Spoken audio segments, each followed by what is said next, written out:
What's up, YouTube? It's the Action Figure Grader coming back to you with a discussion topic of sorts. And I want to start by saying that this is absolutely not true. There is no chance that the vintage collection is going anywhere for the short term. But I do think that this topic makes sense to talk about. What if the vintage collection was canceled? What if it went away? What if Hasbro moved away from the vintage collection? They've already done it one time before, back in what it was, 2010 to 2012 was the first run. After that, they took a break and then they brought it back. Well, Boss Bounty and I were talking about this offline. We were just chatting. What would happen to prices for the vintage collection if Hasbro just stopped making the series? And so my thumbnail for this video was, I was kind of doing a play off of the Marvel What If. There's a TV show on Disney Plus called What If, and it's always like all these hypotheticals. What if the Hulk killed Wolverine? What would happen? What would happen if Doctor Strange, became evil? All kinds of cool stuff. It's actually a really good series. But I'm doing the what if Hasbro decided to cancel the vintage collection. And what would it do to prices? Would collectors care? And I do think that there is a subtopic related to this that could lead to the doom of the vintage collection. And I'm curious as to know what your thoughts are. This would make for a much better live stream than a fixed kind of format video like this is. And maybe the next time I can get together with some of the experts for the vintage collection, they can talk to me about this and what their thoughts are as to where the vintage collection is headed. Are there any risks for the line? And how does it compare to what's going on with the Black Series? So I want to kind of just quickly give you a snapshot.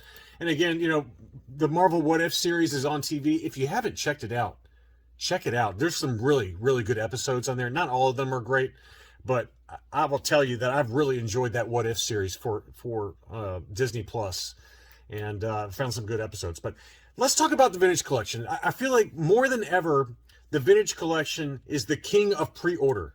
And I think there's some positives to that, in that you can lock down some figures early on. We just had some figures get released for pre-order, namely Figurin' Dan, ARC Trooper Jesse, the re-release of Shea Vizsla, the vintage collection Mandalorian Super Commando, which I am very pumped about. That looks amazing.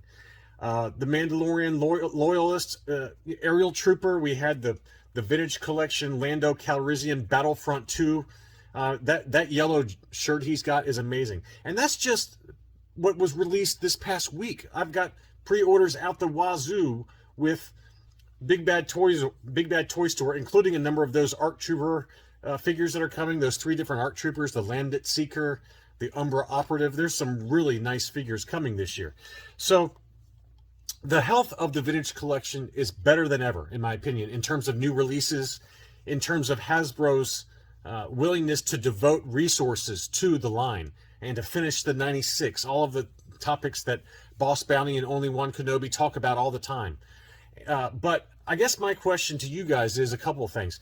Is there a risk of collectors being turned off by the pre-order process so much that they stop ordering? And I'll tell you that I'm guilty of that. For the store exclusives especially, it's become such a mess with pre-ordering with Walmart, Target, Amazon, that I've stopped. I've completely stopped doing any of those store exclusive pre-orders.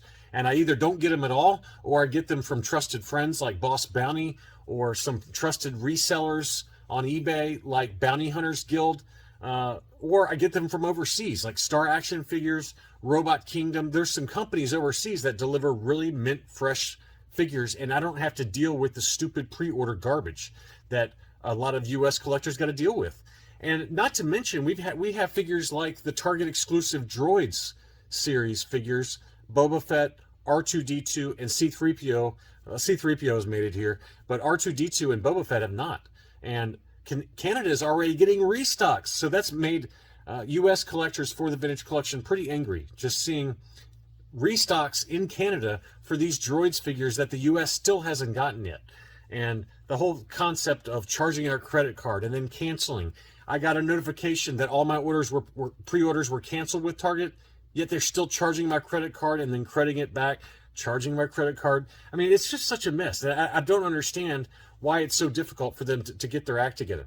So we cover this at length. I'm not going to belabor the point, but will that pre-order process exhaust collectors so much that they just walk away? And I think that there's a possibility that could really hurt the line long term. Is it enough to bring the line to its knees, so to speak? Probably not. Probably not. Luckily, a lot of these great figures that I'm showing you here on Big Bad Toy Store, they're available for pre-order anywhere: Entertainment Earth, Dorkside Toys, obviously BBTS, or your other standard retailers like Amazon. But so that's a positive, that a lot of these awesome figures are being sent back out for pre-order. But I guess it takes away a little bit of the fact that we're not really seeing much of them in stores, right? So that's the other concept, is we're not seeing anything in stores. It's either pre-order it or you don't get it at all.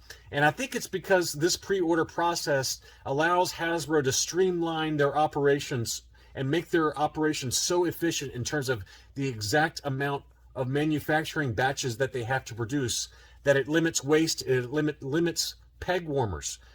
We do occasionally see the peg warmer like Lando, the Empire Strikes Back version of Lando, or Queel. I see a lot of those in stores. Even the C-3PO, the droid C-3PO to a certain extent, has been pretty plentiful here, at least locally, at the local Targets.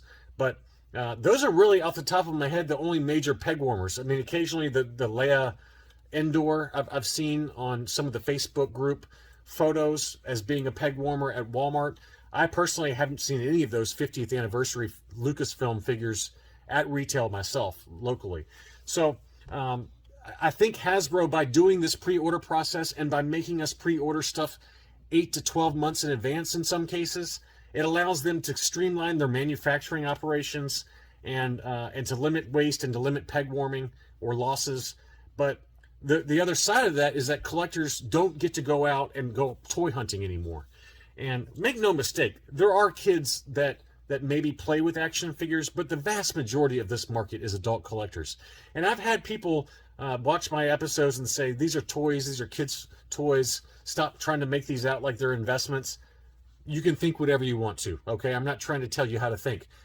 But my argument is that the vast majority of these being purchased are by adult collectors. That's how I feel about it. And if you look at the resale prices, even for some of the TVC 2.0, like the Imperial, the Rogue One Imperial tank driver, for example, is a good one. Those can go for big money on the secondary market already. And obviously TVC 1.0 figures go for big money. But the other concept, in addition to the pre-order process, maybe disillusioning customers, in addition to store exclusives disillusioning collectors, is there a chance that the fact that they're reissuing so many figures, like Shea Vizsla here, like Ahsoka, admittedly this has got a brand new head sculpt and some differences versus the TVC 1.0 figure, but is there a risk that Hasbro cutting into the resale values for some of those TVC 1.0 figures, like Shea Vizsla, like Ahsoka, the fact that those are the early first release versions of these figures are maybe coming down in price a little bit because they're being reissued, does that also disillusion some collectors and say, well, Hasbro is basically trying to undermine the value of our TVC 1.0 collection?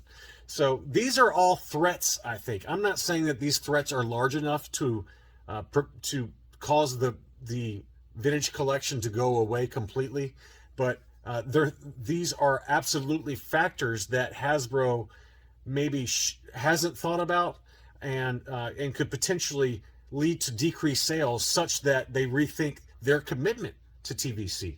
So to a certain extent, our hemming and hawing and complaining about which characters are being released, which characters are getting repaints, Hasbro sees that stuff. Yakface sees that stuff. He got really angry with a lot of you guys complaining about the fan reveal stuff, and he basically said, I'm out for today, I'll talk to you all tomorrow. So it seems like no matter what we as collectors demand, we're never satisfied, right? We said that they're not releasing enough stuff, so Hasbro releases a lot of stuff and makes all these available for pre-order, and then we start complaining about having too much for pre-orders. So it's almost like Hasbro can't win. And then you compare that to the Black Series, where the Black Series does get the exclusives first, or they do get the new characters first, right? They do get some really cool kind of customs and kind of interesting comic exclusives like this White Vader. These are really interesting comic book Star Wars Infinities examples. This kind of stuff with the Darth Maul. You had the dark side Luke that came out. You had Jackson Rabbit. Lots of interesting stuff like this. And but we have heard people. I've heard from collectors who collect the Black Series that have said that the Black Series is struggling. And it does seem like there's a lot more peg warming for the Black Series. They sit at retail a lot. How beautiful was this Saw Gerrera that they announced? So look how gorgeous that figure is. I hope that is a good sign that we get him in the vintage collection, because that is a beautiful version of Forrest Whitaker for that Saw Gerrera. So so these are all kind of just general thoughts that I'd like you to kind of maybe think about as you watch this video, and I'd like to hear from you. How is the success or lack thereof with the Black Series threaten the vintage collection? How are these other topics, like pre-ordering, like store exclusives, like the lack of stuff at retail? How does the reissues of the expensive TVC 1.0 affect collectors' mindsets for the vintage collection going forward? The other thing I want to talk about is this. This article, this press release, not an article, this press release dates from August of 2019. And it talks about how Hasbro's phasing out plastic from new toy and game packaging. And this is something that Boss Bounty and I talked about offline. Does this eventually mean that the vintage collection is going to be getting rid of blisters like this, where they're going to display the action figure inside the plastic like this? Or does the vintage collection eventually move over to how they're kind of almost testing the market, testing the waters, so to speak, with these TVC Deluxe figures? We've obviously seen a number of these TVC Deluxe coming out. Boss Bounty just reviewed this Ahsoka Tano and Grogu on his channel. He showed an early look at that. My question is, does Hasbro move over to this for all of the vintage collection? And would that affect your willingness to purchase new characters moving forward, new pre-orders going forward? Me personally, it would. I'd probably quit buying all vintage collection if all characters and all action figures within the line are released in this box style packaging. I have zero desire for any of these. I had some of them pre-ordered, like the Boba Fett and things like that. I canceled all of them because at the end of the day, I don't particularly care about having a bunch of boxes in my, I'm a mint on card collector, and I don't pose or create photography or anything like that. So for me, having them in the box like this, it's not really that attractive from a collecting standpoint, versus something like, this expanded universe Shea Vizsla that presents really nicely. I pre-ordered 3 of these on Big Bad Toy Store because I'm excited about getting that character for 15 or 20 bucks versus paying $300 on the secondary market for the original issue Shea Vizsla. I pre-ordered some of the reissue Ahsokas that are coming out later this year. Even though I do already have the TVC 1.0 version of her, I just love the way that they present. I love Ahsoka in general, and I think it's crazy to not want to buy these when you can have these awesome figures and how they display like this, or how they look graded. I mean, I grade a lot of these. So I think if Hasbro does phase out plastic packaging moving forward, I think it really is a big threat to the vintage collection and could lead to a substantial drop-off in sales that maybe Hasbro doesn't realize would be the case. I would really be curious to know as to how well these are selling. These Deluxe Series figures, not only are they more expensive, but you can't see the figure or the contents. It's just it is admittedly very nice packaging. I'm not trying to say that the packaging and like kind of the Kenner feel to this packaging is not nice, because it is. It's really nice. But for me, as an inbox or mint on card collector, I don't have any desire to have a bunch of these. So I canceled all of my pre-orders for these. And I think that if Hasbro moves over to this kind of stuff, like they're talking about how they're phasing out packaging, how they're doing test market stuff. They're doing case studies with the Nerf stuff where they're getting rid of a lot of the plastic pieces that hold the stuff in place, and they're using tie downs for a lot of these Nerf things. Or the My Little Pony, how they've gone from the typical plastic bubble to ones where it's all paper packaging. This is a good example of that with My Little Pony. This is exactly what they're doing with the vintage collection. How you're not seeing the deluxe figures inside this kind of packaging. You're seeing it in little boxes like this, like you are with the Boba Fett and the Ahsoka with Grogu. Does that affect your purchase decision? For me, it does. For me, it does. I'm not saying I'm like every collector, though. There's a lot of collectors that maybe don't care. Here's another example with Mr. Potato Head, how they have the plastic window and they're going to all paper products. So I do think, though, if Hasbro moves over to this, they could lose anywhere from half to even more of collectors who pre-order this stuff. And I also think it would hurt the people, it would hurt Hasbro with collectors that buy multiples of the same figure. For example, I bought 5 Bo-Katans. And if I'm an inbox collector, I'm not buying 5 of these. I can tell you that. So it's all food for thought, and I'd be curious to know what your thoughts are as you watch this video. Thanks so much for watching, and I'll be back soon.